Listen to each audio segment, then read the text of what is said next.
Kita akan memulai kembali pokok bahasan berikutnya, yaitu tentang fluida. Nah, apa ini yang kita bahas tentang fluida? Sebagai pendahuluannya, pernahkah kalian berenang? Sadarkah kalian ketika kita masuk ke kolam renang, ada air yang keluar? Selain itu, kita menjadi lebih ringan saat di dalam kolam. Semua itu ada kaitannya dengan pelajaran fluida. Contoh lainnya adalah peristiwa pesawat terbang. Ketika pesawat lepas landas, kecepatan pesawat sangat tinggi, sehingga udara mengalir dengan cepat melalui kedua sayapnya. Banyak sekali konsep fluida yang berada di sekitar kita. Mari kita pelajari lebih dalam mengenai fluida. Jadi, fluida dapat diartikan sebagai zat yang dapat mengalir, di mana zat yang dapat mengalir adalah zat cair dan gas. Fluida dapat berada dalam keadaan diam maupun bergerak. Fluida dalam keadaan diam dikenal sebagai fluida statik. Fluida dalam keadaan bergerak dikenal sebagai fluida dinamik. Kita bahas satu persatu, yaitu mengenai fluida yang diam atau disebut juga fluida statik.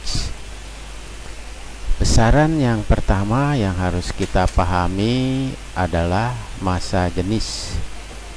Jumlah partikel fluida tiap satuan volume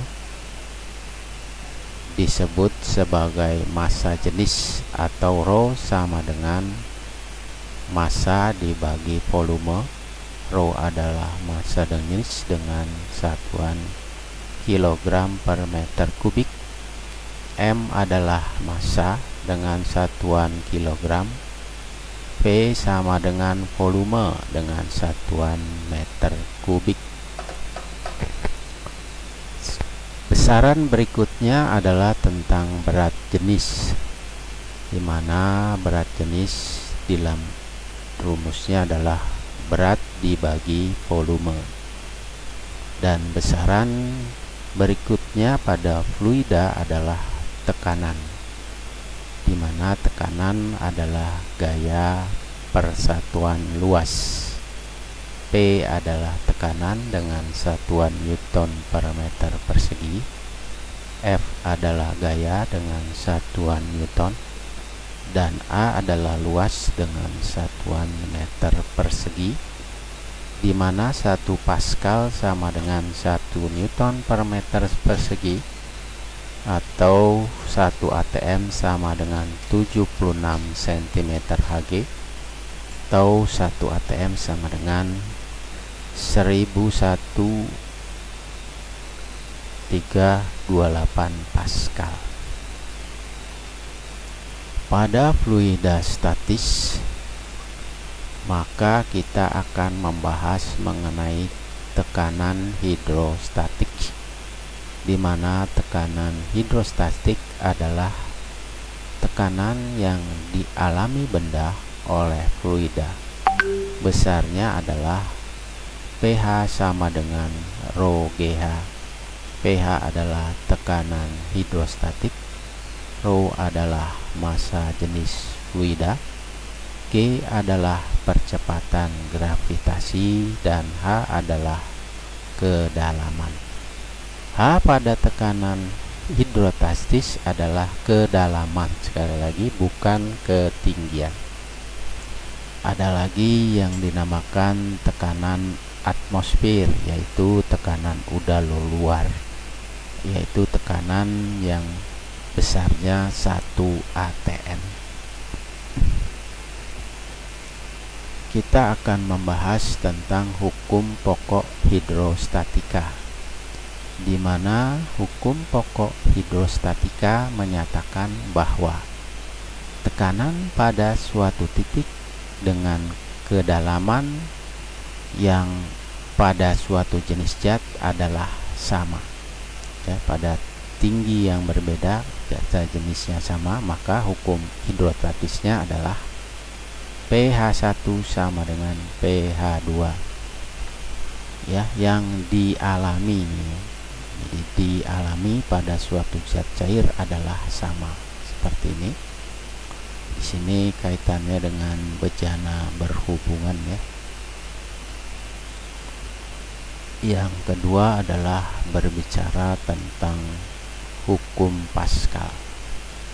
Hukum Pascal menyatakan bahwa tekanan yang diberikan pada fluida dalam bejana tertutup akan diteruskan ke segala arah dengan besar yang sama, yaitu P1 sama dengan P2 atau F1 per A1 sama dengan F2 per A2. Selanjutnya kita belajar tentang hukum Archimedes.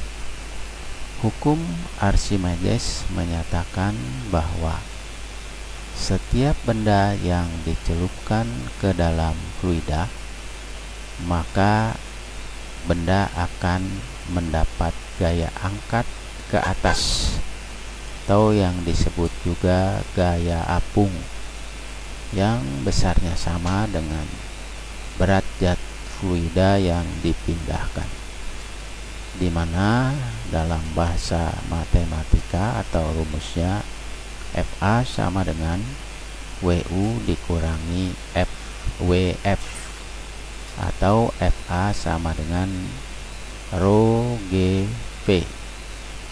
FA adalah gaya angkat ke atas, WU adalah berat benda di udara, WF adalah berat benda di dalam fluida, rho F adalah massa jenis fluida, G percepatan gravitasi, V adalah volume benda yang dicelupkan ke dalam fluida. Di dalam hukum Archimedes, maka berlaku benda akan mengalami terapung, melayang, dan tenggelam. Benda yang terapung, maka massa benda lebih kecil dari massa fluida. Benda yang melayang, massa benda sama dengan massa jenis fluida. Benda yang tenggelam adalah massa jenis benda lebih besar dari massa jenis fluida. Kita cukupkan dulu sampai di sini.